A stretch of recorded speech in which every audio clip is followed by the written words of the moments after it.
২৩ বছরের দীর্ঘ অপেক্ষার অবসান হতে যাচ্ছে বাংলাদেশের টেস্ট ক্রিকেটে। এই সময়ে বিশ্ব ক্রিকেটে এসেছে আমূল পরিবর্তন।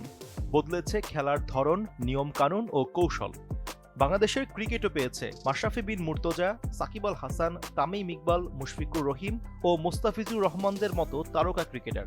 কিন্তু তাদের পুরো একটি প্রজন্মেরই অস্ট্রেলিয়ার মাটিতে টেস্ট খেলার সুযোগ হয়নি।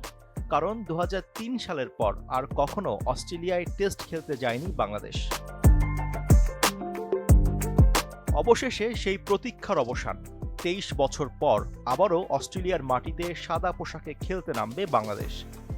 বিশ্বের অন্যতম কঠিন ক্রিকেট গন্তব্যে এই সফর শুধু একটি সিরিজ নয়, বরং একটি প্রজন্মের অপূর্ণ স্বপ্ন পূরণের মঞ্চ। অস্ট্রেলিয়ার বিপক্ষে বাংলাদেশের টেস্ট ইতিহাসে শাহরিয়ার নাফিসের নাম বিশেষভাবে স্মরণীয়। ২০০৬ সালে ফতুল্লায় Brett Lee, Jason Gillespie, Shane Warne, Stuart MacGill ও মাইকেল ক্লার্কদের বিপক্ষে তিনি খেলেছিলেন ১৩৮ রানের দুর্দান্ত ইনিংস। অথচ ক্যারিয়ারে কখনো অস্ট্রেলিয়ার মাটিতে টেস্ট খেলার সুযোগ পাননি।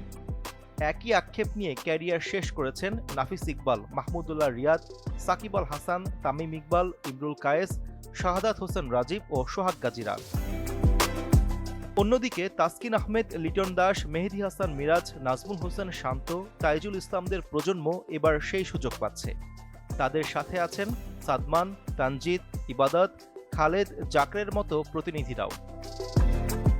ব্যতিক্রম শুধু মুশফিকুর রহিম। ২০০৫ সালে আন্তর্জাতিক ক্যারিয়ার শুরু করা এই অভিজ্ঞ ব্যাটার দেশের হয়ে শতাধিক টেস্ট খেললেও এবারই প্রথম অস্ট্রেলিয়ার মাটিতে দেশটির বিপক্ষে টেস্ট খেলবেন। টেস্ট ক্যারিয়ারে ৬,৮০৬ রান করা মুশফিকের জন্য এটি ক্যারিয়ারের একটি গুরুত্বপূর্ণ মাইলফলক।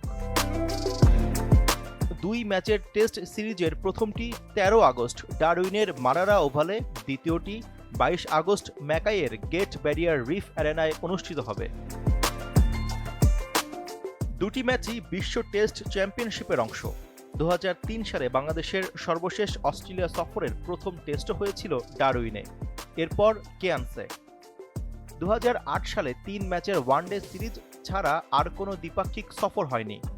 ডারউইনে ২২ বছর পর আবার টেস্ট ফিরছে, আর ম্যাকাইয়ে এবারই প্রথম টেস্ট অনুষ্ঠিত হবে।